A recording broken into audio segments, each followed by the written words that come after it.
In the circuit shown below the key K is closed at t equal to 0। ये वाला की है, इसको क्लोज किया गया है at t equal to 0। t equal to 0 पे स्विच को क्लोज किया, ये जो स्विच था। The current through the battery is, current through the battery, इस बैटरी के थ्रू जो करंट है ये बताना है। Current through the battery is, इसको t इक्वल टू 0 पे स्विच ऑन किया, जिसमें एक इंडक्टर है, एक रेजिस्टेंस R1 है, एक रेजिस्टेंस R2 है, ये अपना सेल है, V है इसका EMF, और ये तो भैया की है। तो जैसे ही की को ऑन किया t इक्वल टू 0 पे, तो ये अपना काम स्टार्ट कर देगा, सेल अपना करंट सेंड करना शुरू कर देगा भाई, ट्रांसफर करना शुरू कर देगा चार्ज को, और इस तरह से करंट यहाँ पे आकर के दो ब्रांच में डिस्ट्रीब्यूट होना चाहेगा। तो बताना है करंट थ्रू द बैटरी, ये करंट बैटरी के थ्रू जो करंट है, ये current through the battery is this at t equal to 0, this at t is infinite. t equal to infinite नहीं, t इक्वल टू इनफाइनाइट बोलने का sense यही है कि t टेंडिंग टू इनफाइनाइट, क्योंकि इनफाइनाइट तो कोई चीज़ होता नहीं है, टेंडिंग टू इनफाइनाइट होता है। चलो ठीक है भाई, तो t इज इक्वल टू 0 पे और t tending to infinite means long time after closing the switch, long time के बाद, ये है just after pressing the switch. इसको हम लोग ऐसे भी समझते हैं t is equal to 0 plus, मतलब t इक्वल टू 0 पे क्लोज किया, और प्लस मतलब just after pressing the switch. दो टाइम पे पूछा है, इसमें भी देखो t इक्वल टू 0 पे और t इनफाइनाइट पे, t infinite t 0, t infinite t 0, means दो टाइम पे तुम्हें निकालना है। ऑप्शन को देख के पता लग गया कि हमें चाहिए भाई current at t is equal to 0 means t equal to 0 plus. जरूरी नहीं है कि 0 प्लस बोला जाए, 0 का मतलब ही यही हुआ। स्विच क्लोज करने के पहले का थोड़ी पूछा जा रहा है, पहले तो सर्किट ही क्लोज नहीं है तो करंट 0 है। Just after pressing the switch at t is equal to 0 plus बोले और एट t इक्वल टू 0 बोले, दोनों का सेंस एक ही है, क्योंकि t इक्वल टू 0 माइनस का कोई सेंस नहीं है, just before pressing the switch का कोई मतलब नहीं है। और दूसरा निकालना है current at t tending to infinite, that is, ऐसे भी बोला जा सकता है या फिर बोला जाए long time after pressing the switch, long time after closing the switch, ये हमें बताने हैं। स्विच क्लोज करने के लॉन्ग टाइम के बाद, तो ये दो चीज़ हमें निकालने हैं। अब ये दो चीज़ हम लोग कैसे फाइंड करेंगे वो देखो इस सर्किट में किस तरह से निकाला जा सकता है। तो भाई देखो, यहाँ एक में इंडक्टर और रेजिस्टेंस लगा है, दूसरे में ओनली रेजिस्टेंस लगा है। दो पैरेलल ब्रांच दिख रहे हैं हमें, R2 है इधर, ये R2 ब्रांच है, R2 ओनली, और इधर L भी है और ये R1 है, बाकी तो और कुछ नहीं है, पैरेलल ब्रांच है ये। ठीक है भैया, इंडक्टर L, रेसिस्टेंस R1, और ये है भाई रेसिस्टेंस R2, बस यही है पूरा तुम्हारा सर्किट। तो चलो भाई अब निकाला जाए, कैसे निकालेंगे। तो ये दो टाइम पे जब करंट निकालना होता है, इस दो टाइम पे जब करंट निकालना होता है, तो आपको पहले पता होना चाहिए कि ये ब्रांच का बिहेवियर कैसा होगा। ब्रांच में इंडक्टेंस है, रेजिस्टेंस का बिहेवियर तो भाई अपोज करना है, वो तो सबको पता है, लेकिन इंडक्टर जो होता है, देखो resistance t is equal to 0 plus पे, t is equal to 0 plus पे, या फिर t वेरी लॉन्ग टाइम के बाद रेजिस्टेंस का वैल्यू अगर हमारा 5 ओम है, तो रेजिस्टेंस का वैल्यू 5 ओम ही रहेगा लार्ज टाइम के बाद भी, और t इक्वल टू 0 प्लस भी, क्योंकि रेजिस्टेंस का वैल्यू करंट या वोल्टेज पे डिपेंड नहीं करता। तो ये तो भैया वही रहना है। लेकिन इंडक्टेंस का value t is equal to 0 plus पे अगर बोले, तो इंडक्टेंस जस्ट हमारा क्लोज, ये ओपन कर देता है सर्किट को, क्योंकि याद होगा growth of current in LR circuit, current जो टाइम के साथ इंडक्टर में ग्रोथ करता है वो इस तरह से ग्रो करता है। It means t is equal to 0 plus पे, just after pressing the switch current remains 0। Inductor के थ्रू करंट क्या होता है, 0 होता है। इंडक्टर के थ्रू करंट 0 होने का मतलब ये है कि भैया सेल तो है, लेकिन रेसिस्टेंस जो इंडक्टर के थ्रू है इफेक्टिवली वो ज़रूर इनफाइनाइट हुआ होगा, तभी तो ये करंट जीरो हो गया। कब? t is equal to zero plus पे। At t equal to zero plus just after pressing the switch, inductor क्या करता है? अलाउ नहीं करता, क्योंकि इंडक्टर जो होता है वो अपोज करता है इनर्शिया ऑफ करंट।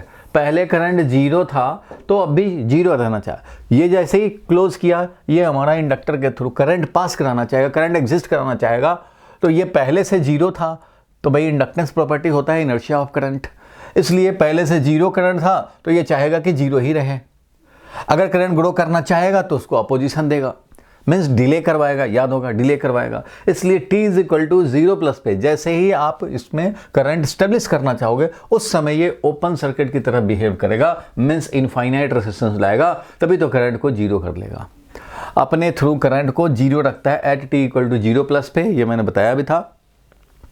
और at large time t tending to infinity पे effective resistance through inductor is almost zero. मतलब जब ये स्टेडी स्टेट आ जाता है, ग्रोथ पूरा हो जाता है करंट का, तो उस कंडीशन में ये अपना अपोजिशन बंद कर देता है, क्योंकि इसका अपोजिशन यानी कि बैक ईएमएफ जो होता है वो बैक ईएमएफ कितना होता है भाई?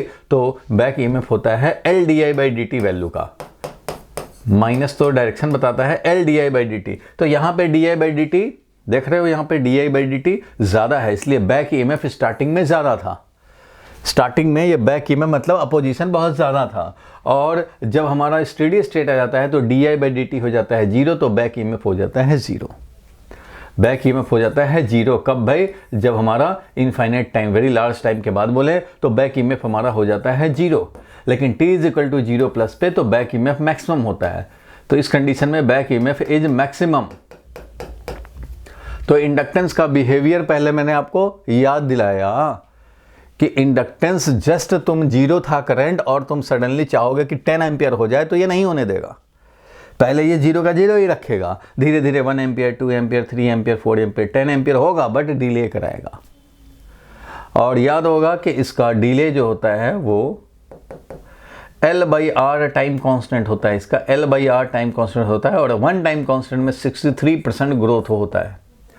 तो खैर इसका डिटेल आपको नहीं जानना है CBSE में, लेकिन हाँ रिजल्ट जरूर जानने हैं कि t is equal to zero plus पे जैसे ही आप करंट स्टेब्लिश करना चाहोगे किसी भी इंडक्टर के थ्रू, कोई एक इंडक्टर है मान लो, और इसमें तुम करंट स्टेब्लिश करना चाहोगे, तो बिल्कुल ये स्टार्टिंग में ही करंट स्टेब्लिश हो जाए पूरा। 10 एम्पियर अगर होना है तो 10 एम्पियर ये स्टार्टिंग में नहीं हो जाएगा, पहले ये स्टार्टिंग में जीरो ही रहेगा। अगर इसमें हम लोग स्विच को ऑन किया तो ये स्टार्टिंग में जीरो ही रहेगा, और धीरे धीरे धीरे धीरे ये अपना 10 एम्पियर जो आना था वो आ जाएगा। ये सडनली 10 एम्पियर नहीं आएगा। इट मीन्स ये सोचो कि इसका इफेक्टिव रेसिस्टेंस क्या हुआ ओवरऑल, ये तो बेचारा आर है वो तो फिक्स्ड है, तो करंट स्टार्टिंग में क्यों जीरो हुआ? क्योंकि स्टार्टिंग में क्यों जीरो हुआ भाई? इसलिए जीरो हुआ क्योंकि ये ऑलमोस्ट इस तरह का बिहेवियर किया कि ये ओपन हो गया। समझो कि यहाँ पे इनफाइनाइट रेसिस्टेंस समझो ऑफर किया इसने t is equal to zero plus पे, इसलिए t इक्वल टू जीरो पे ये समझो कि ओपन सर्किट है, समझो कोई वायर ब्रेक कर दिया, इसलिए करंट यहाँ जीरो होता है। और जब ये स्टेडी स्टेट आ जाता है लॉन्ग टाइम के बाद, तो उस कंडीशन में ये बिल्कुल क्लोज इस तरह से बिहेव करेगा। इट मीन्स कोई रेसिस्टेंस ही नहीं है, तो उस कंडीशन में यहाँ रेसिस्टेंस ऑलमोस्ट जीरो हो जाता है। सो इंडक्टेंस का बिहेवियर याद रखना, रेसिस्टेंस का तो ऐसे है, लेकिन इंडक्टेंस का behaviour t equal to zero plus पे ये इनफाइनाइट होता है, और t टेंडिंग टू इनफाइनाइट पे उस समय resistance through inductor effectively zero हो जाता है। तो ये भी ध्यान रखना है, यही मेन चीज़ है यहाँ पे पकड़ने की बात। तो ये भैया मैंने बैकग्राउंड बता दिया ताकि समझने में कोई प्रॉब्लम ना हो। वैसे तो आप करंट निकालना चाहोगे ये फटाफट हम लोग कर लेंगे, लेकिन कॉन्सेप्ट अगर पता है तो। फिर से बताऊं, इंडक्टेंस रेसिस्टेंस सेल लगाओगे, ये ग्रो करना चाहेगा, मान लो 10 एम्पियर ग्रो होना चाहिए। देखो यहाँ पे स्टार्टिंग में करंट होगा zero, t equal to zero plus पे जीरो है करंट इसमें, और t इनफाइनाइट टाइम पे अगर हम लोग देखें तो वो कितना होगा, तो ये अगर V0 है तो V0 डिवाइडेड बाई ये रेसिस्टेंस होगा। स्टेडी स्टेट में ये होगा, क्यों? क्योंकि स्टेडी स्टेट में ये बिल्कुल ऐसे हो जाएगा, ऐसे ओनली रेसिस्टेंस R, तो voltage V0 divided by R is the final maximum current. ये वाला करंट कितना वैल्यू है भाई, तो V0 अपॉन R है। लेकिन ये V0/R सडनली नहीं हो जाएगा, टाइम लगेगा। स्टार्टिंग में जीरो रहेगा। क्यों जीरो रहेगा? क्योंकि स्टार्टिंग में ये ओपन सर्किट की तरह बिहेव करता है। ओपन सर्किट की तरह मीन्स करंट को जीरो रखेगा। इट मीन्स इफेक्टिवली यहाँ इनफाइनाइट रेजिस्टेंस है। तो याद रखना, कैपेसिटेंस के लिए जैसे होता था वैसे ही इंडक्टेंस का उसका अपोजिट होता है। कैपेसिटेंस बिहेवियर से उल्टा बिहेवियर यहाँ होता है। t = 0+ पे जस्ट आप मान लो ये RC सर्किट होता है, आप सेल लगा दिए, करंट स्टेब्लिश करना चाह रहे हो, कैपेसिटेंस है, t टेंडिंग टू इनफाइनाइट है, ध्यान देना। तो कैपेसिटेंस क्या करता है? t = 0+ पे करंट को अलाउ करता है। मीन्स इफेक्टिव रेसिस्टेंस जो है होता है कैपेसिटर में t = 0+ पे वो टेंडिंग टू 0 रहता है। स्टार्टिंग में बिल्कुल अलाउ करता है क्योंकि कैपेसिटर चार्ज नहीं होता, चार्जिंग अलाउड। लेकिन थोड़े टाइम के बाद क्या होता है, जब ये इसका चार्जिंग हो जाता है तो उस समय इफेक्टिव रेसिस्टेंस हो जाता है इसका इनफाइनाइट, यानी कि जहाँ कैपेसिटर है वो ब्लॉक हो गया, करंट हो गया 0 ऐसा। और इंडक्टर के केस में क्या होता है भाई? तो ये t = 0+ पे ही ये हमारा अलाउ नहीं करता, मीन्स इनफाइनाइट रेसिस्टेंस ऑफर करता है t = 0+ पे, और स्टेडी स्टेट में हमारा इंडक्टर के थ्रू इफेक्टिव रेसिस्टेंस 0 हो जाता है। तो जस्ट अपोजिट बिहेवियर है कैपेसिटर और इंडक्टर का, ध्यान रखना। इसमें इंडक्टर के बदले में कैपेसिटर भी डाला जा सकता था। तो ये सब बैकग्राउंड मैंने बताया। रेजिस्टेंस का किसी सर्किट में ऐसा बिहेवियर है, इंडक्टेंस का ऐसा बिहेवियर है, कैपेसिटेंस का ऐसा बिहेवियर है। ठीक है, तो कैपेसिटर का जस्ट अपोजिट बिहेवियर है, t = 0+ पे और इनफाइनाइट पे भी। जब t टेंडिंग टू इनफाइनाइट मतलब स्टेडी स्टेट। ठीक है भाई, ये सब बैकग्राउंड क्लियर है? बोलो भाई, ये जो कॉन्सेप्ट याद आया? Yes sir. चलो, यहां तक अगर क्लियर है तो अब ये क्वेश्चन में कुछ रखा ही नहीं है। अब देखो कैसे, अब इसको मैं डिलीट कर रहा हूँ। ये कॉन्सेप्ट रिकॉल्ड अगर हो गया तो बस अब इजीली आप काम कर सकते हो। देखो मैं हटाया। अब देखो हमें निकालना है t = 0+ पे। ठीक है भैया, तो मैं यहाँ पे लिख रहा हूँ at t = 0+, just after pressing the switch. Equivalent circuit में दिखा रहा हूँ। Just after pressing the switch के बाद जो इक्विवेलेंट सर्किट जो दिखाऊंगा मैं, वो ये दिखाऊंगा कि t = 0+ पे इंडक्टेंस जो होता है वो समझो कि इस तरह से ब्रेक हो जाता है, मतलब कोई यहाँ पे लिंकेज ही नहीं है। t = 0। अपने माइक को ऑफ रखना भाई, माइक को ऑफ रखो, अभी बीच बीच में डिस्टर्बेंस आ जाता है। ठीक है, चलो देखो भाई, तो मैंने बताया कि इंडक्टेंस के लिए एट t = 0+ पे इंडक्टेंस के थ्रू इफेक्टिव रेसिस्टेंस जो समझा जाएगा वो इनफाइनाइट समझा जाएगा। अभी मैंने इंडक्टेंस का बिहेवियर आपको मैप कर दिया। और अगर यही t लार्ज टाइम पे पूछा जाए, मीन्स लॉन्ग टाइम के बाद पूछा जाए, तो उस कंडीशन में इफेक्टिव अपोजिशन जो इंडक्टर का होता है अगेंस्ट करंट, वो क्या होगा? अगेंस्ट डीसी करंट, क्योंकि डीसी है यहाँ पे, एसी की बात नहीं है, डीसी सेल लगा हुआ है, इसलिए ये क्या होता है भाई? तो लॉन्ग टाइम के बाद ये 0 हो जाता है, मीन्स क्लोज सर्किट। इंडक्टेंस हो तो इसका मतलब समझ लेना ये, और इस कंडीशन में इंडक्टेंस हो तो समझ लेना कि ये है, ब्रेक हो गया सर्किट ब्रेक।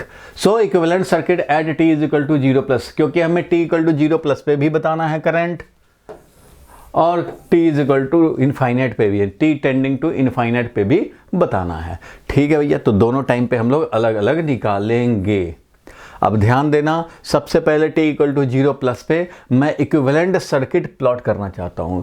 तो t = 0+ पे ये ब्रेक हो गया समझो सर्किट, मीन्स यहां से यहां पे ये इनफाइनाइट रेसिस्टेंस ऑफर किया है। ये इनफाइनाइट रेसिस्टेंस ऑफर किया तो समझो ये वायर ब्रेक हो गया, मतलब ये समझो ब्रांच ही नहीं है। ये वायर ब्रेक हो गया तो इसमें कोई करंट अब चलना नहीं है, तो एक ही लूप रह गया outer. It means equivalent circuit जो हो गया इसका, वो ये हो गया। सेल लगा है, स्विच था जो क्लोज हो चुका है।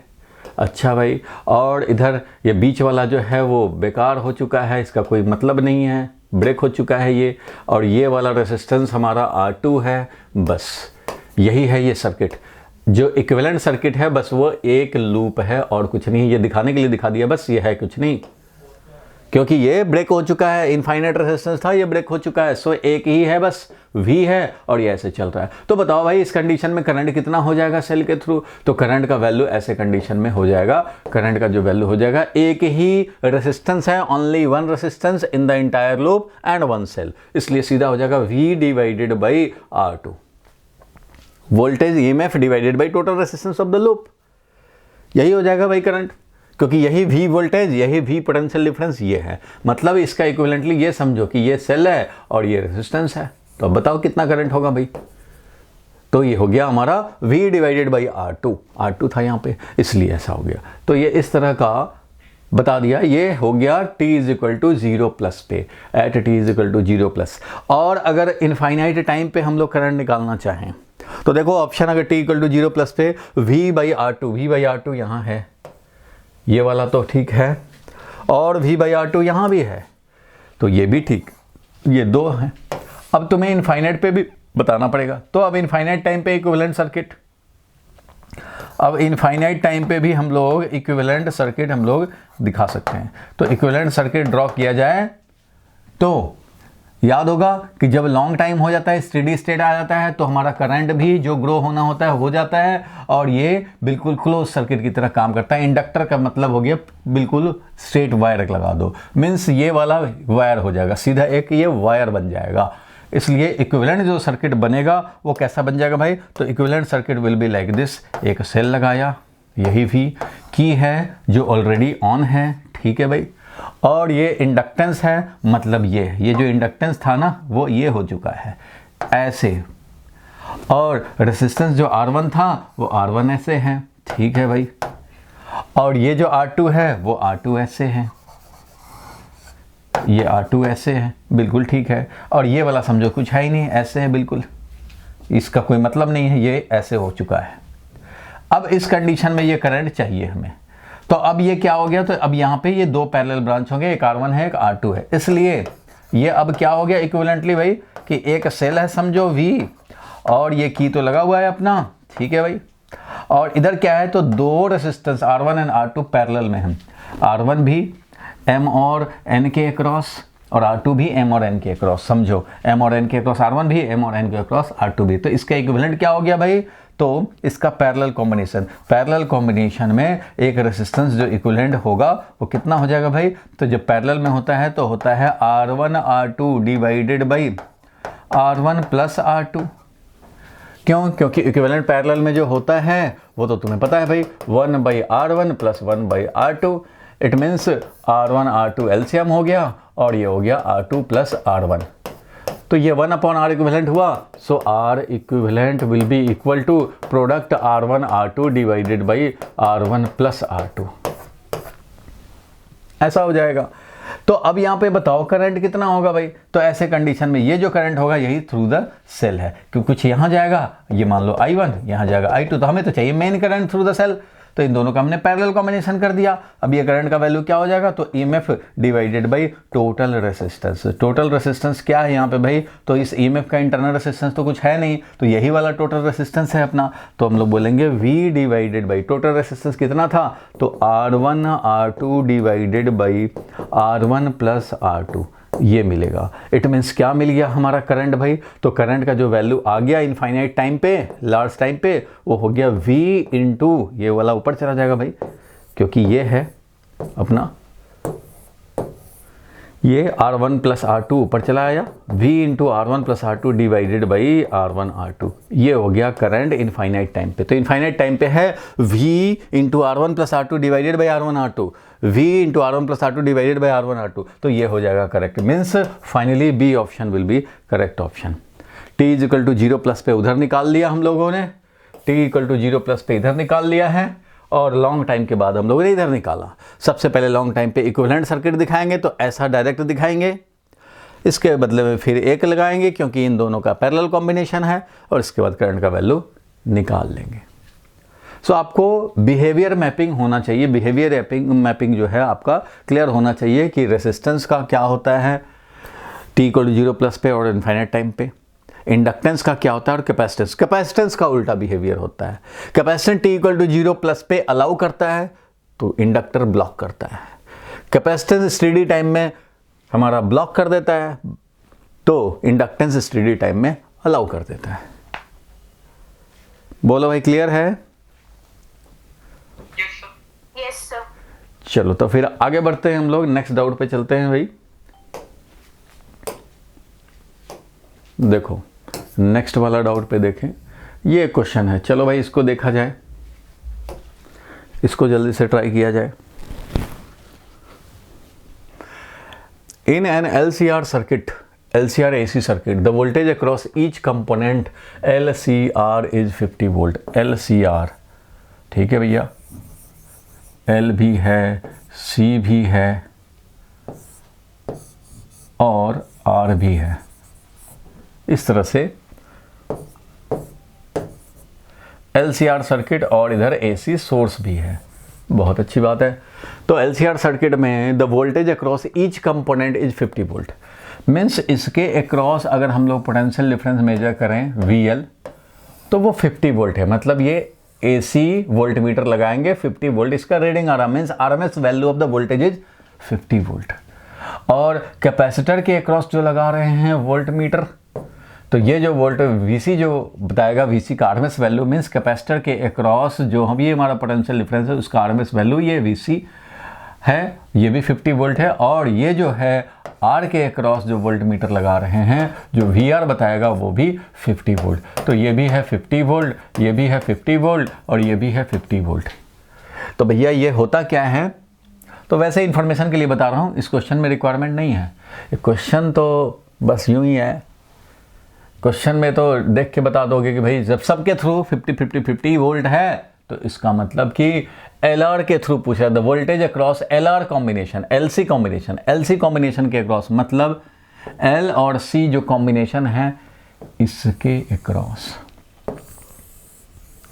इस वोल्टेज का रीडिंग पूछ रहा है, ये रीडिंग। तो भैया ये रीडिंग होगा, इसका रीडिंग पूछ रहा है और ये रीडिंग होगा 0। क्यों होगा? तो बताता हूँ अभी। देखो पहले तो ये समझे हम लोग, 50 वोल्ट 50 वोल्ट 50 वोल्ट, बहुत अच्छी बात। तो आपको पता है भाई कि जो भी करंट होता है उस तीनों में तो करंट सेम ही होता है भाई, करंट तो सीरीज में है, सेम ही होगा करंट। तो करंट जो भी है हमारा, जो भी इसका फेज है, करंट का फेज लिख दिया, ये करंट है, IL IC IR, और तीनों हैं सेम ही, same peak value, same RMS value, same phase.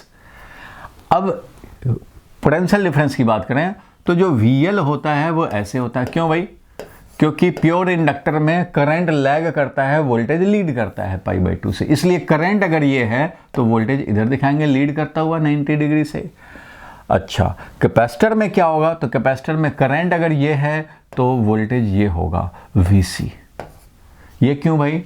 क्योंकि वोल्टेज को करंट याद होगा, अगर हमारा VC ये है तो I हमारा IC ऐसे होता है, लीड करता है करंट में। वोल्टेज इधर होता है तो करंट हमारा IL लैग करता है प्योर इंडक्टर में। कैपेसिटर में करंट लीड करता है, सबको मालूम है। करंट लीड करता है किसको भाई? वोल्टेज को। अरे भैया वोल्टेज को करंट लीड, मीन्स वोल्टेज पता हो तो करंट के लिए π/2 ऐड कर दो फेज के, लेकिन करंट पता हो तो वोल्टेज निकालना हो तो π/2 सब्ट्रैक्ट कर दो। तो करंट पता है तो हमने सब्ट्रैक्ट कर दिया, मीन्स इधर। तो ये VC है, ये VL है और ये होता है VR। दोनों तो सेम डायरेक्शन में चलते हैं भाई, तो VR IR सेम फेज में चलते हैं। अब इन दोनों का मतलब जो V मेन होता है, मैंने बताया था, याद होगा कि V मेन जो होता है, याद होगा AC के क्लास में बताया था, VL जो होगा वो ये प्लस ये होगा, यानी कि VL plus VC plus VR। DC circuit में ऐसे, AC सर्किट में ऐसे बताया था फेजर डायग्राम। इसलिए we need to add vectorially all the 3 vectors with their phase. तो हम लोग VR ऐसे दिखाएंगे, VL ऐसे दिखाएंगे, VC ऐसे दिखाएंगे, VL VC VR ऐसे दिखाया। अब इन तीनों का वेक्टर सम करेंगे तो मिलेगा हमें मेन वोल्टेज। अच्छा भाई, तो VL और VC दोनों अपोजिट में है तो इन दोनों का नेट निकालेंगे तो ये मिलेगा हमें VL माइनस VC। ये इन दोनों का काम हो गया। अब ये और ये इन दोनों को ऐड करने होंगे, तब जाके मिलेगा हमें रिजल्टेंट। ठीक है भैया, तो रिजल्टेंट का वैल्यू क्या मिला? तो रिजल्टेंट का वैल्यू ये मिला है वी मेन। तो ये वी मेन कितना होगा भाई? तो ये वी मेन जो होगा, वी मेन वो होगा अंडर रूट ये स्क्वायर। तो ये क्या है भाई? ये तो वी आर है, ये तो भैया वी आर था, तो वी आर का square plus V L minus V C का स्क्वायर। याद होगा ये सब हम लोगों ने फॉर्मूला देखा था भाई, ये होता था। ठीक है, कोई बात नहीं है। अब क्वेश्चन में क्या पूछा? तीनों का वेक्टर सम। क्वेश्चन में पूछ रहा है कि इस एलसी कॉम्बिनेशन के क्रॉस कितना होगा। तो सिर्फ एलसी कॉम्बिनेशन का अगर देखना चाहते हैं, मीन्स वीएल और वीसी बस, तो वोल्टेज अक्रॉस एलसी कॉम्बिनेशन की बात करें, एलसी कॉम्बिनेशन के अक्रॉस वोल्टेज की बात करें तो क्या होगा? तो भैया VL होता है ऐसे, और VC होता है ऐसे, और VR रहता है ऐसे, लेकिन हमें जिधर करंट होता है उधर ही VR होता है। ठीक है भैया, ये है करंट VR ऐसे। तो हमें तो भैया ये वाला वोल्टेज और ये वाला वोल्टेज का वेक्टर सम चाहिए, क्योंकि ये वाला प्लस ये वाला, तो वेक्टर सम चाहिए हमें, यानी कि VL और VC ये वाला हमें चाहिए। जो रीडिंग पूछ रहा है वो ये पूछ रहा है। जब यही दोनों रीडिंग लेना है तो एक 50 वोल्ट इधर है, दूसरा 50 वोल्ट इधर है, तो नेट क्या हो जाएगा भैया? तो नेट हो जाएगा 0। तो वही 0 रीडिंग क्वेश्चन में आपका ये पूछ रहा है, क्योंकि voltage across LC combination will be, तो वो 0 होगा। अगर इसी क्वेश्चन में तुमसे पूछ देता कि बताओ भाई, जब सबके क्रॉस 50 वोल्ट है तो ये वी मेन कितना है? ये जो वी मेन वोल्टेज है वो सप्लाई का वोल्टेज, वो सप्लाई वोल्टेज का आरएमएस वैल्यू क्या है? तो वी मेन क्या होता? तो वी मेन होता 50 वोल्ट। आप सोचते अच्छा 50 50 50 तो 150 होना चाहिए था, तो भैया वो डीसी सर्किट में होता, अगर ये सेल लगा होता डीसी सर्किट में 50 50 50 तो 150। लेकिन यहाँ पे क्या है 50 50 50, लेकिन फेजर वेक्टर मेथड से एडेड होना चाहिए, उसका जो रिजल्ट आएगा वो ये होगा। तो अब सोचो ये भी 50, ये भी 50, ये भी 50, तीनों को वेक्टर सम करेंगे तो ये 50, तो इस 50 को शहीद कर दिया, 0 कर दिया। अब बचा क्या? ये 50, यानी तीनों को जब वेक्टर सम करेंगे तो ये वाला 50 जे कैप, ये 50 माइनस जे कैप, और ये 50 आई कैप, यही तो रह गया। तो यही 50 है, यही मेन हो गया। VR ही हमारा V मेन हो गया। क्यों? क्योंकि VL VC एक दूसरे को कैंसिल कर दिया। इन दोनों का रिजल्टेंट हमारा 0 है। इन दोनों का नेट वोल्टेज जो है वो 0 है। नेट वोल्टेज अक्रॉस कॉम्बिनेशन, तो अक्रॉस कॉम्बिनेशन क्या हो गया? वो 0 आएगा। मेन वोल्टेज निकालना होता तो भैया V मेन होता क्या? तो V मेन होता है under root VR square plus VL minus VC, VL minus VC का स्क्वायर। अब दोनों 50 50 थे तो ये क्या हो जाएगा भाई? तो 50 माइनस 50, यानी कि ये हो गया देखो 50 का स्क्वायर VR, और ये हो गया 50 माइनस 50 का स्क्वायर। तो ये तो 0 हो गया, ये तो 0 हो गया, तो बचा क्या? Under root 50 square means 50 volt. तो यही V मेन हो गया 50 वोल्ट। लेकिन आपको V मेन नहीं पूछा है, आपको अक्रॉस द कॉम्बिनेशन पूछा है। LC combination, across LC combination, combination of L and C, combination across L and C is 0। Net voltage हमारा 0 होगा। बोलो भाई, कोई परेशानी है तो बताओ, बोलो। क्लियर हुआ? ठीक है, क्लियर है। चलो क्लियर है तो इसको मैं अब डिलीट करूं, ये आप समझ गए। आप लोगों को ये तीनों वेक्टर सम करके करना है, मीन्स ये फॉर्मूला यूज करने हैं, ध्यान देना। अच्छा भाई, आगे बढ़ते हैं, नेक्स्ट पे चलते हैं।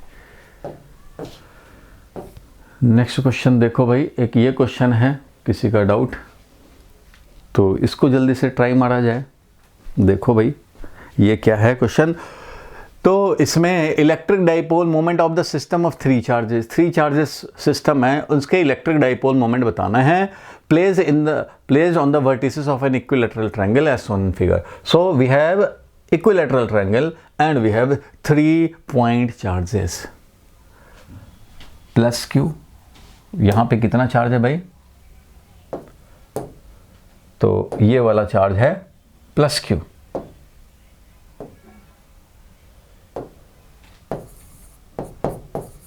ये वाला चार्ज है प्लस क्यू, ठीक है भैया, और ये वाला चार्ज है -2q।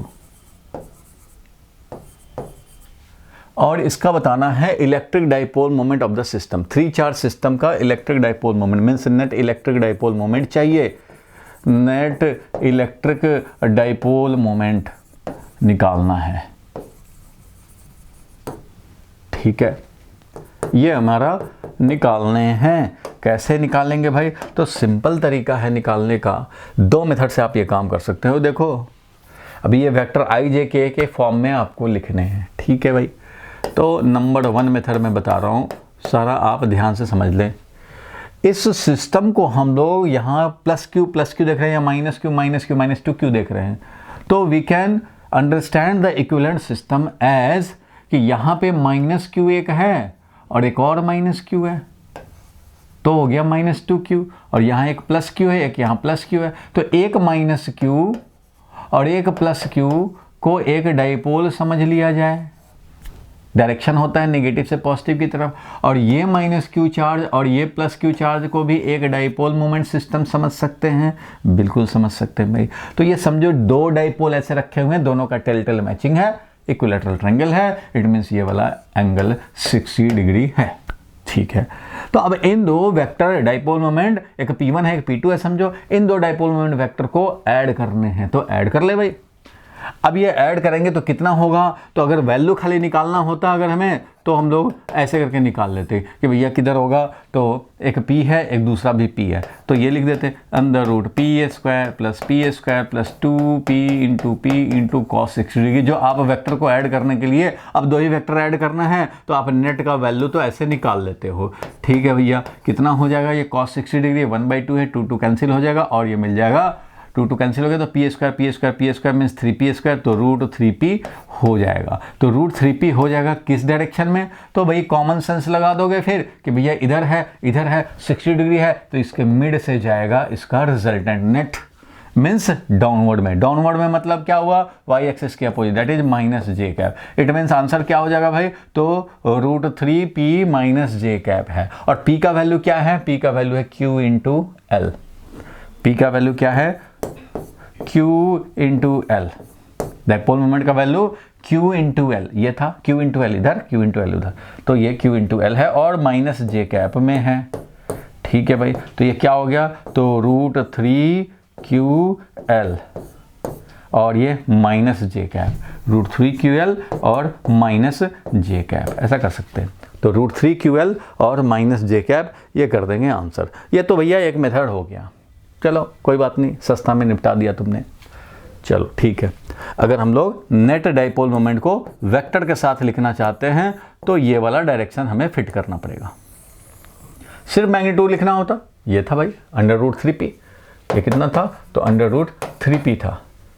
√3P का मतलब है √3 और P का मतलब था q × L, ठीक है भाई। एक तो ये हो गया, चलो कोई बात नहीं है। अब दूसरा मेथड हम लोग क्या कर सकते हैं? तो दूसरा मेथड से भी इसको सॉल्व कर सकते थे।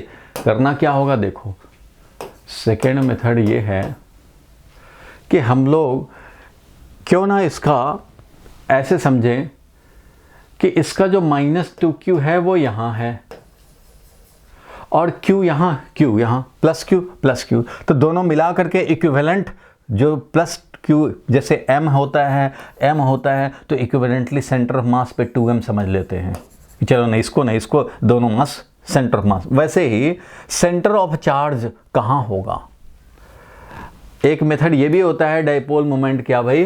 तो ये सेंटर ऑफ पॉजिटिव चार्ज, तो पॉजिटिव चार्ज का सेंटर ये है, तो यहाँ पे हम लोग समझ सकते हैं Q और Q यानी कि +2Q यहाँ है, तो इक्विवेलेंटली ये समझ सकते हैं -2Q वहाँ पे और +2Q यहाँ पे, क्योंकि ये Q या Q यहाँ ना समझ करके क्या करेंगे? यहाँ समझ लेंगे बिल्कुल मिड पॉइंट पे, यानी कि L/2 इधर L/2 इधर, मीन्स ये। तो ये वाला L है, इधर वाला L/2 है, ध्यान देना, इधर वाला L/2 है और ये वाला L है, तो ये कितना हो जाएगा? तो √, याद होगा ये राइट एंगल ट्रायंगल हो गया भैया, और ये L है, ये L/2 है, तो ये वाला वैल्यू हम लोग निकाल सकते हैं, क्योंकि इस वैल्यू की ज़रूरत होगी डाइपोल मोमेंट निकालने में। डाइपोल मोमेंट ये है नेगेटिव -2Q + 2Q, और ये सेपरेशन R हमें चाहिए। r चाहिए, तो r का वैल्यू क्या हो जाएगा, तो r का वैल्यू हो जाएगा, ये l/2 है, ये l है, तो l² माइनस l/2 का होल स्क्वायर। इट मीन्स क्या हो गया भाई, तो ये हो गया l² minus l²/4।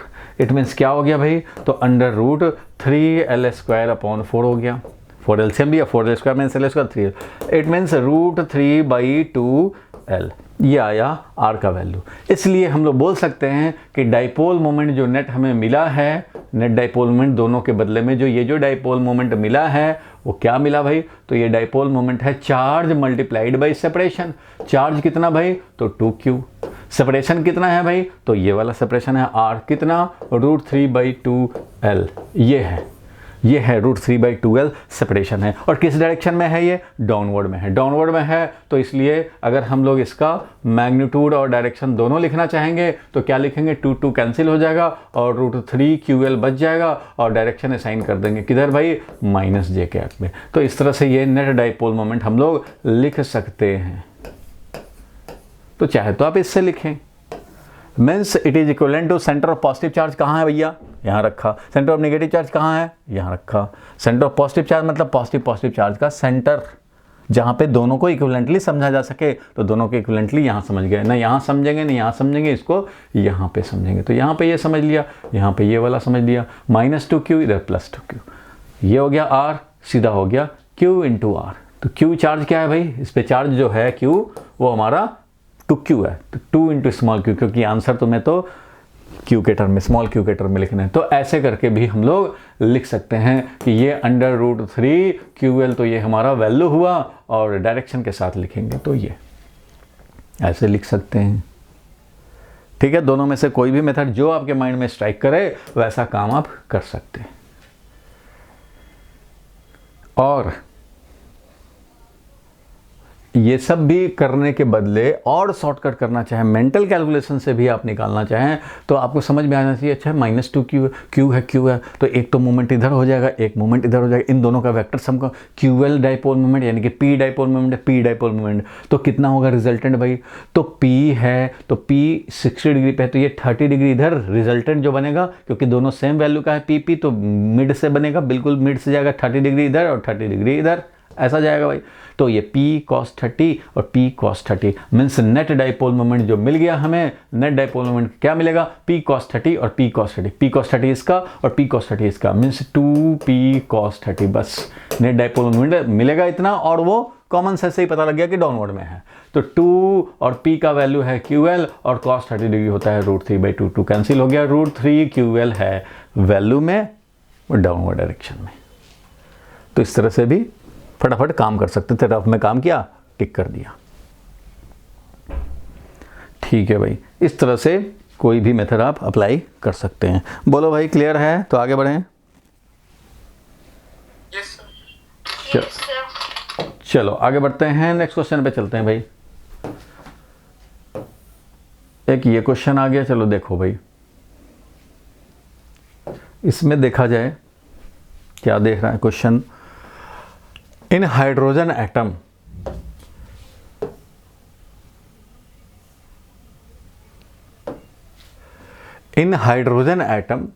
the electron moves in an orbit of 0.5 angstrom।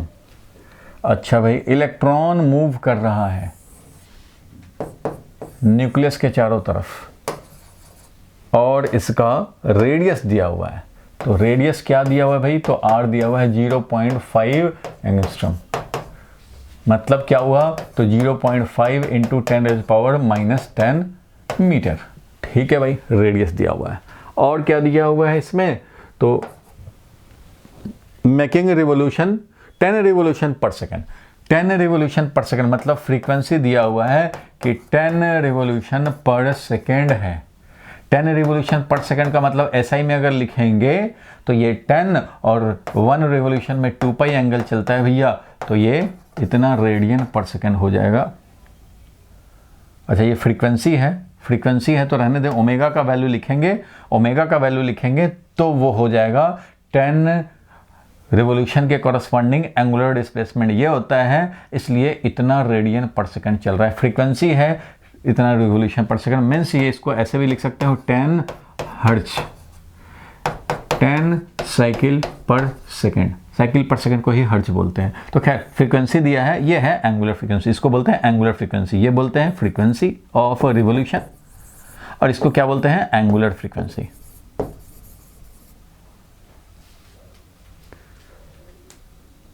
Frequency, और ये हो गया एंगुलर फ्रीक्वेंसी। चलो कोई बात नहीं है, अब करना क्या है वो देखो, इलेक्ट्रॉन रिवॉल्व कर रहा है, ठीक है भाई। The magnetic moment associated with the orbital motion of electron will be, magnetic moment, अरे भैया ये कितनी बार बताया है क्लास में, मैग्नेटिक मोमेंट निकालना, इसी का मिनिमम वैल्यू को बोर मैग्नेट्रॉन बोलते हैं।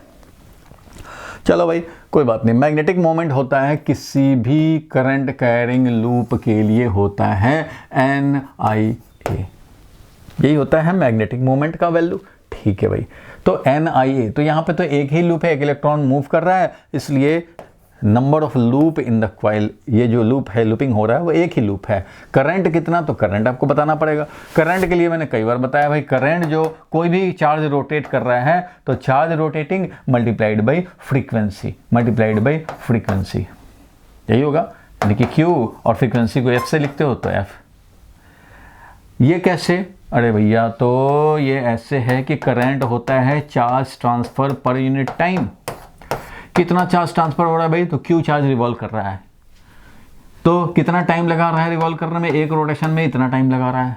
इट मीन्स आफ्टर कोई भी क्रॉस सेक्शन पे अगर हम लोग माइक्रोस्कोप लगा कर देखें तो देखेंगे Q चार्ज गया, फिर कैपिटल T टाइम, जो भी टाइम पीरियड है इसका, कैपिटल T टाइम के बाद फिर गया Q चार्ज, फिर कैपिटल T के बाद Q चार्ज, तो फिर कैपिटल T के बाद, मीन्स कितने टाइम के बाद कितना चार्ज ट्रांसफर हो रहा है, तो T टाइम के बाद E चार्ज ट्रांसफर हो रहा है, Q टाइम के बाद, T टाइम के बाद Q charge transfer, T time के बाद फिर Q charge transfer, means every T time के बाद Q चार्ज ट्रांसफर। तो यही है current, charge transfer per unit time is, क्योंकि T टाइम पे Q चार्ज ट्रांसफर हो रहा है, इसलिए करंट जो हो गया Q upon T means Q into frequency, 1/T को बोलते हैं फ्रीक्वेंसी।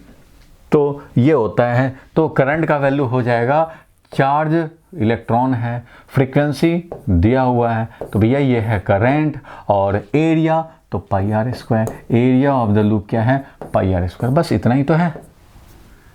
मैग्नेटिक मोमेंट का वैल्यू हो गया इलेक्ट्रॉनिक चार्ज, फ्रीक्वेंसी और πr², इसका मतलब हो गया 1.6 इंटू 10⁻⁻19, ये इलेक्ट्रॉनिक चार्ज हो गया, इंटू फ्रीक्वेंसी, फ्रीक्वेंसी दिया था कितना भाई, तो फ्रीक्वेंसी दिया था 10, और ये पाई इंटू r² है, ये रेडियस का स्क्वायर, तो ये हो गया कितना भाई, तो 0.5, यानी कि 1/2 लिख देता हूँ सबसे अच्छा, 0.5 मीन्स 1/2 का स्क्वायर, और 10⁻⁻20 हो जाएगा, स्क्वायर कर दिया, पाई इंटू r², r था हाफ इंटू 10⁻10, तो ये हो गया, बस ये वैल्यू हो गया मैग्नेटिक मोमेंट का। अब तुम्हें ये जो निकालना है वो कर देंगे काम भाई, सबको कैलकुलेट करना पड़ेगा, तो ये बस कैलकुलेट करने हैं। पाई का वैल्यू बस रह गया पाई और डिवाइडेड बाई ये 4, और ये है 1.6, तो ये वैल्यू जो भी आएगा कैलकुलेट करके 1.6 divided by π/4, π/4 into pi divided by 4, pi divided by 4, और 1.6 हो गया 10 का पावर -19 और 1, तो -18, और ये -20, तो -38, -19 और 10 का पावर 1, तो -18 और -20, -38, ये मिल गया। अब ये देख लो भाई, तो 3.14 को 1.6 से मल्टीप्लाई करेंगे तो क्या होगा, तो 1.6 है इधर, और ये 3.14, तो भैया ये तो आपको थोड़ा सा कैलकुलेशन करने पड़ेंगे। 1.6 इंटू 10 3.14,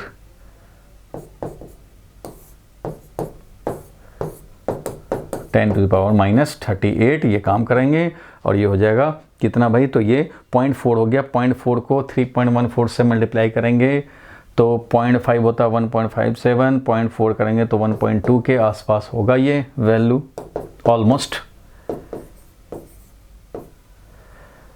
इसको किया तो 0.4 हो गया, 1.6 से 4 है तो 0.4 को 3.14 से मल्टीप्लाई किया तो 1.2 के आसपास। तो 1.2 × 10⁻38 और इसका यूनिट होता है एम्पियर मीटर स्क्वायर। क्यों भैया? तो ये तो नंबर ऑफ लूप है, इसका कोई यूनिट नहीं होगा। मान लो 2 लूप है, 3 लूप है, 5 लूप है, लेकिन ये क्या है? एम्पियर। ये क्या है? एरिया है, मीटर स्क्वायर। तो ये क्या हो गया भाई? तो एम्पियर मीटर स्क्वायर।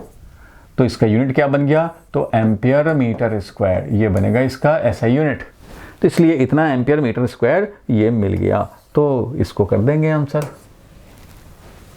करना यही था, कुछ खास बात नहीं थी इसमें भाई। फ्रीक्वेंसी ये होता है, इसलिए ये मिल गया तुम्हारा magnetic moment corresponding to revolving electron, ये हुआ।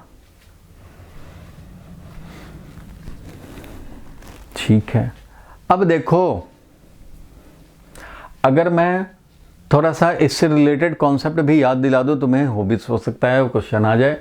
तो अगर मैं ये तो बात क्वेश्चन सॉल्व हो चुका, लेकिन बोर्ड मैग्नेट्रॉन भी कई बार पूछ दिया जाता है और कई बार बताया भी है। यही मैग्नेटिक मोमेंट को अगर मैं लिखूं, इलेक्ट्रॉन जो रिवॉल्व कर रहा है एटम में, उसके कॉरस्पॉन्डिंग मैग्नेटिक मोमेंट जो बनता है उसका मिनिमम वैल्यू को बोलते हैं बोर्ड मैग्नेट्रॉन।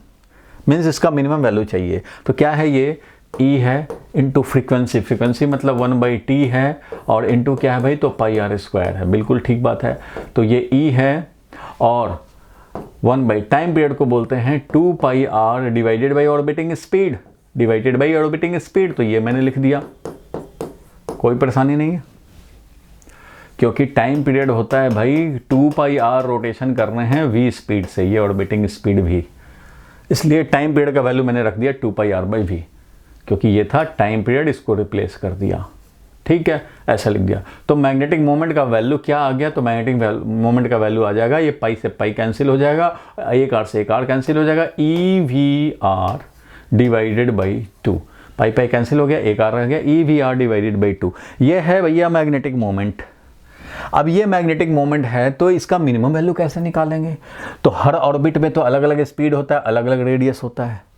तो किसी पर्टिकुलर ऑर्बिट में निकालना चाहे, इलेक्ट्रॉन रिवॉल्व कर रहा है 4th ऑर्बिट में मान लो, तो 4th ऑर्बिट में क्या होगा मैग्नेटिक मोमेंट? तो 4th ऑर्बिट में स्पीड लिखना पड़ेगा, 4th ऑर्बिट में का इसका रेडियस लिखना पड़ेगा।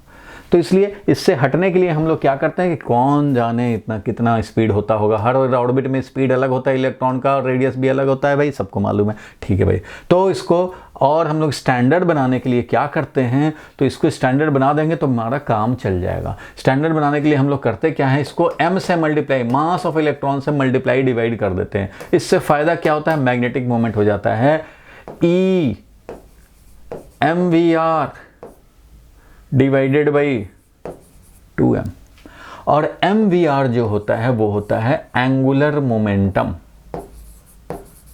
mvr is the angular momentum. ये जो इलेक्ट्रॉन रिवॉल्व कर रहा है m मास v स्पीड से r रेडियस पे इस सेंटर के अबाउट, तो एंगुलर मोमेंटम याद होता है linear momentum into perpendicular distance. Linear momentum होता है mv इंटू r। तो सबको पता है भाई एंगुलर मोमेंटम रिवॉल्विंग इलेक्ट्रॉन का किसी भी एटम में ये क्या होगा भाई? तो mvr होगा। तो mvr लिखने से क्या हुआ? एंगुलर मोमेंटम आ गया। मीन्स ना nth ऑर्बिट का ना हमें स्पीड चाहिए, ना nth ऑर्बिट का हमें रेडियस चाहिए। क्या चाहिए? तो nth ऑर्बिट का हमें एंगुलर मोमेंटम चाहिए। तो भैया इससे निकल जाएगा E, और एंगुलर मोमेंटम nth ऑर्बिट में होता है nh/2π। इतना तो पढ़ा है तुमने भाई board model. Angular momentum nth orbit में क्या होता है भाई? तो एंगुलर मोमेंटम होता है n × h/2π, nh/2π होता है, सबको मालूम है भाई। तो इससे क्या होगा? अब देखो क्या क्या कैंसिल होगा भाई। तो यहां पे हो गया तुम्हारा जो वैल्यू आ गया इस तरह से, ये आया magnetic moment E into angular momentum by 2π। अब ऑप्शन इसमें भी आ जाएंगे। अगर ऑब्जेक्टिव पूछना है तो ये भी पूछ देगा कि mvr/2m हो जाए, EVR/2 आ जाए। ये भी पूछा जा सकता है कि भैया मैग्नेटिक मोमेंट बताओ क्या हो जाएगा। और मैग्नेटिक मोमेंट को एंगुलर मोमेंटम के टर्म में भी पूछा जा सकता है, EL/2m। अच्छा भाई, ये भी पूछा जा सकता है। और ऐसे भी पूछा जा सकता है। इससे क्या मिल गया देखो, NEH डिवाइडेड बाई 4πm, ये मिल गया। It means magnetic movement nth orbit में कितना होगा, तो h है प्लैंक्स कांस्टेंट, कांस्टेंट है। इलेक्ट्रॉनिक चार्ज कांस्टेंट है भाई, इलेक्ट्रॉनिक चार्ज तो वही है। 4 कांस्टेंट, पाई कांस्टेंट, m कांस्टेंट। मीन्स यहाँ देख रहे हो n का मल्टीपल आया, बाकी ये सब कांस्टेंट है। इसलिए मैग्नेटिक मोमेंट का मिनिमम वैल्यू क्या होगा भाई, तो जब सब कुछ हमें मिल चुका है, ये सब कांस्टेंट, तो minimum value n, orbit number है n, तो ऑर्बिट नंबर तो मिनिमम 1 होगा। तो भाई मिनिमम के लिए हम लोग निकालना चाहते हैं तो n का वैल्यू 1 रखेंगे। मिनिमम के लिए n का वैल्यू अगर 1 रखें तो ग्राउंड स्टेट में हमें मिल जाएगा, कितना मिल जाएगा, EH अपॉन 4 पाई m। इसी को बोलते हैं बोर मैग्नेट्रॉन।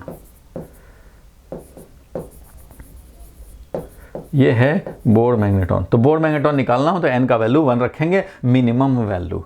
तो मैग्नेटिक मोमेंट ये है NEH अपॉन 4 पाई m, और इसका मिनिमम वैल्यू को बोलते हैं बोर मैग्नेट्रॉन, इसलिए बोर मैग्नेट्रॉन का वैल्यू ये मिला। बोलो भाई क्लियर है। तो इसमें बहुत सारे क्वेश्चन बनते हैं। चाहो तो तुम्हें ये भी पूछा जा सकता है, सीधा ये पूछ दिया मैग्नेटिक मोमेंट बताओ ये है कि नहीं, ऑप्शन में ये डाल दिया। या ऑप्शन में करंट में भी पूछा जा सकता है कि करंट क्या होगा, तो Q इंटू फ्रीक्वेंसी, जो चार्ज रिवॉल्व करेगा इतना इंटू फ्रीक्वेंसी। या फिर दे देगा Q अपॉन T, इसमें भी ऑप्शन बनाए जा सकते हैं। मैग्नेटिक मोमेंट पे पूछ सकता है कि भाई EVR/2, ये हो गया मैग्नेटिक मोमेंट, इस पर भी ऑप्शन बनाए जा सकते हैं EVR/2, 2 EVR/4, इस तरह के ऑप्शन दे दिए जाएंगे। तो ये भी बन सकता है, ठीक है। और ये भी बन सकता है, एंगुलर मोमेंटम के फॉर्म में भी ये भी पूछा जा सकता है, और ये भी पूछा जा सकता है, बोर मैग्नेट्रॉन भी पूछा जा सकता है। ठीक है भाई, यहां तक क्लियर है। तो चलो भाई अब आगे बढ़ते हैं, नेक्स्ट पे चलते हैं। ये आया नेक्स्ट क्वेश्चन। चलो भाई इसको जल्दी से ट्राई मार लिया जाए। Particle of mass m carrying charge q is kept at rest in uniform electric field and then released. The kinetic energy gained by the particle when it moves through a distance y. ये बताने हैं। Particle of mass m carrying charge q, particle of mass m carrying charge q is kept at rest, rest में रखा गया है। कहाँ भाई, uniform electric field में। तो ये किसी यूनिफॉर्म इलेक्ट्रिक फील्ड में रखा गया है। ठीक है भैया, यूनिफॉर्म इलेक्ट्रिक फील्ड में रख दिया। तो ये यूनिफॉर्म इलेक्ट्रिक फील्ड है। स्टेशनरी चार्ज को रखा, तो रख तो दिया, लेकिन ये क्या इलेक्ट्रिक फील्ड इसको रेस्ट में रहने देगा? नहीं रहने देगा। क्यों भाई, इसमें फोर्स लगाना शुरू कर देगा वो, तो फोर्स इस पे लगाएगा। क्योंकि पॉजिटिव चार्ज है, इसलिए ये जो फोर्स लगाएगा वो charge multiplied by electric field. क्योंकि इलेक्ट्रिक फील्ड होता ही था फोर्स पर यूनिट चार्ज, तो force is equal to Q, ये सबको मालूम है भाई। पॉजिटिव चार्ज है तो फील्ड के डायरेक्शन में फोर्स लगेगा और ये एक्सेलरेट करके भागना शुरू करेगा। इधर एक्सेलरेट होगा क्योंकि फोर्स लगेगा तो एक्सेलरेशन होगा, तो एक्सेलरेट होगा, इस डायरेक्शन में मोशन होगा, एक्सेलरेटेड मोशन। अब ये क्या कह रहा है भाई, तो particle of mass carrying charge Q is place stationary, और उसके बाद इज रिलीज, अब यहाँ रिलीज कर दिया। Then the kinetic energy gained by the particle when it moves through a distance y, मतलब ये यहाँ से कितना डिस्टेंस मूव किया भाई, तो मान लो y डिस्टेंस मूव किया। अगर ये y डिस्टेंस मूव किया तब यहाँ पे जब ये निकला तो इसका काइनेटिक एनर्जी कितना है ये निकालना है। काइनेटिक एनर्जी कितना, क्योंकि यहाँ काइनेटिक एनर्जी क्या था भाई, तो यहाँ पे तो रिलीज किया है, काइनेटिक एनर्जी 0 है। यहाँ का काइनेटिक एनर्जी बताना है, इट मीन्स y डिस्टेंस ही इसको चलना है, उसके बाद जो गेन हुआ वो बता देना है। उसके आगे क्या गेन होगा उससे मतलब नहीं है, इतने ही दूर में बताना है। तो ये अब मैकेनिक्स का क्वेश्चन हो गया। इलेक्ट्रोस्टैटिक्स तो इतना ही बता दिया भाई कि फोर्स लगेगा, पॉजिटिव चार्ज है तो इलेक्ट्रिक फील्ड के डायरेक्शन में, इतना ही कर दिया। बस ये इलेक्ट्रोस्टैटिक्स का काम इतना ही है, बाकी काम मैकेनिक्स का है। अच्छा भाई कैसे, सोचो कैसे कर सकते हैं। तो भैया ये एक्सेलरेटेड मोशन होगा, मोशन विल बी एक्सेलरेटेड। किधर? Along electric field direction, electric field direction में एक्सेलरेटेड मोशन होगा। ठीक है भाई, तो एक्सेलरेटेड मोशन होगा तो हम लोग स्पीड निकाल लें कि y डिस्टेंस जाने पे कितना स्पीड। तो मेथड 1, तो हम लोग क्या करें, v square is equal to u square plus twice a से हम लोग कर सकते हैं। एक्सेलरेशन का वैल्यू कितना होगा, तो फोर्स डिवाइडेड बाय मास, इतना एक्सेलरेशन होगा। फोर्स लगा था qv और मास है ये, तो इतना एक्सेलरेशन होगा। तो v square is equal to u square plus twice s अगर हम लोग यूज़ करना चाहें तो हम लोग लिख सकते हैं कि वहाँ पे v कितना गेन होगा, ये जो v है वो कितना गेन होगा। तो ये स्टार्ट किया था 0 से, ट्वाइस इंटू एक्सेलरेशन है कितना, तो QE/m है एक्सेलरेशन, और s कितना चलना है, y चलना है, y चलने हैं, इसलिए वी स्क्वायर ये हो गया। V square is equal to twice QE/y divided by m, ये है वी स्क्वायर का वैल्यू। इसलिए तुम बोल सकते हो भैया कि काइनेटिक एनर्जी क्या गेन हुआ, तो काइनेटिक एनर्जी जो आया हमारा फाइनली वो काइनेटिक एनर्जी है half m into v square, जहाँ पे तुम वी स्क्वायर का वैल्यू ऑलरेडी निकाल चुके हो भाई। तो यहाँ पे लिखोगे हाफ इंटू m और वी स्क्वायर का value 2QEY divided by m। ठीक है भैया, m हो गया शहीद, 2 भी हो गया शहीद, बचा क्या भाई, तो बचा है QE एंड y, QEY। तो काइनेटिक एनर्जी कितना आया भाई, तो काइनेटिक एनर्जी आया QEY, ये आया काइनेटिक एनर्जी, इतना इसने गेन किया। ये तो हम लोगों ने सिंपल एक्सेलरेशन निकाला और काइनेमेटिक्स का फॉर्मूला यूज़ कर दिया और इससे हमें मिल गया। ठीक है भाई, लेकिन कोई ज़रूरी थोड़ी है कि सारे लोग काइनेमेटिक्स सोच पाए उस समय, नहीं सोचा, तो ये भी 11th का ही कॉन्सेप्ट यूज़ करने पड़ेंगे भैया।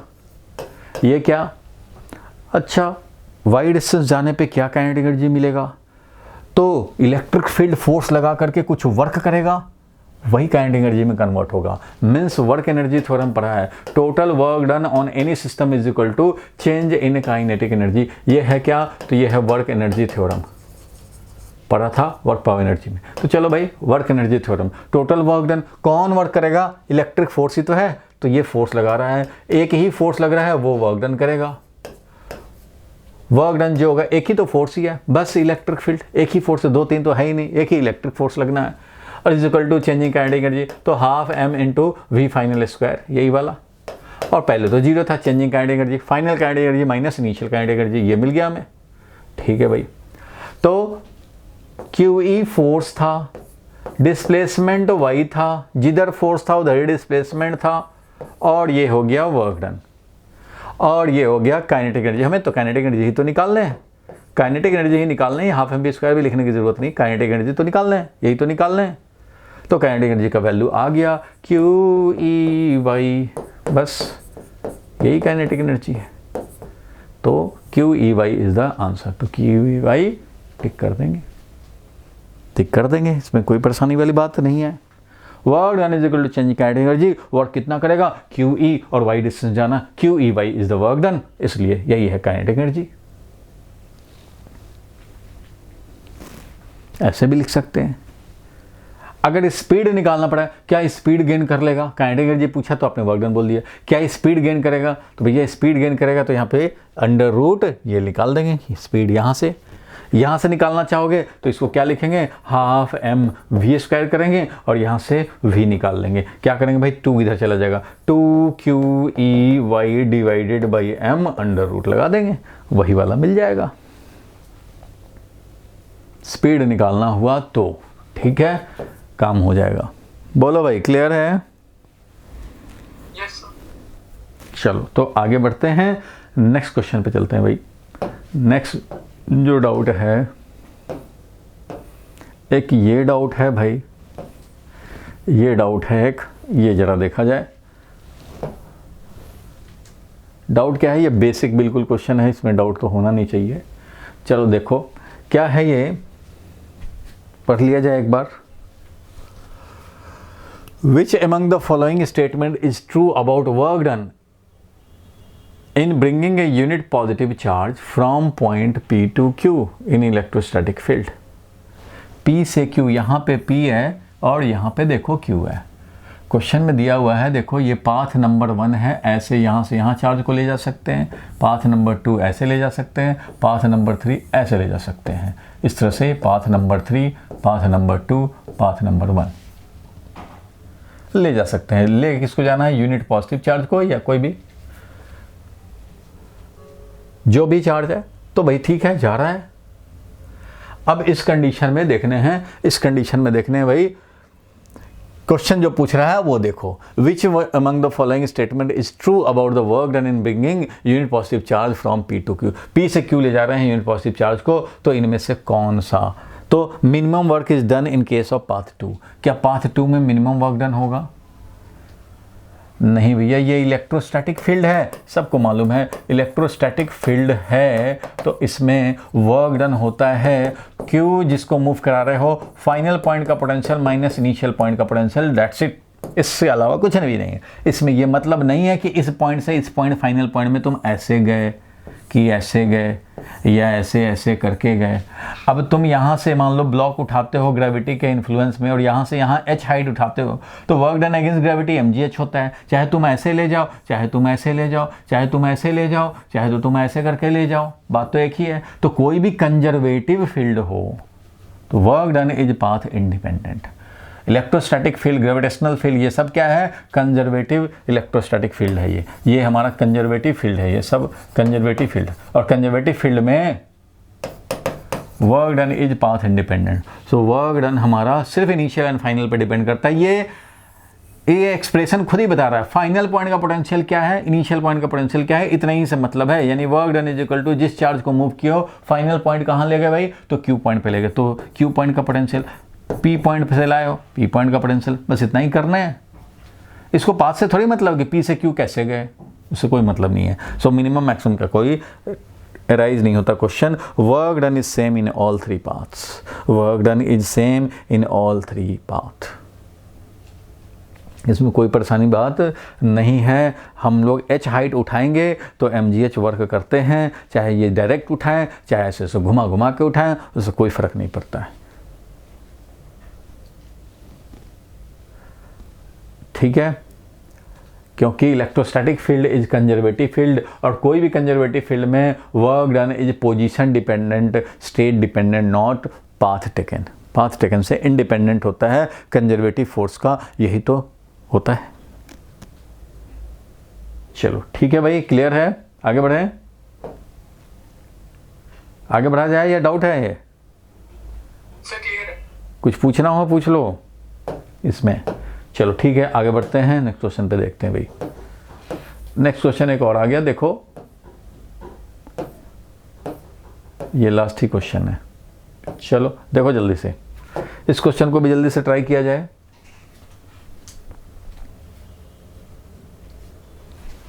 जल्दी से एक बार ट्राई मारो भाई।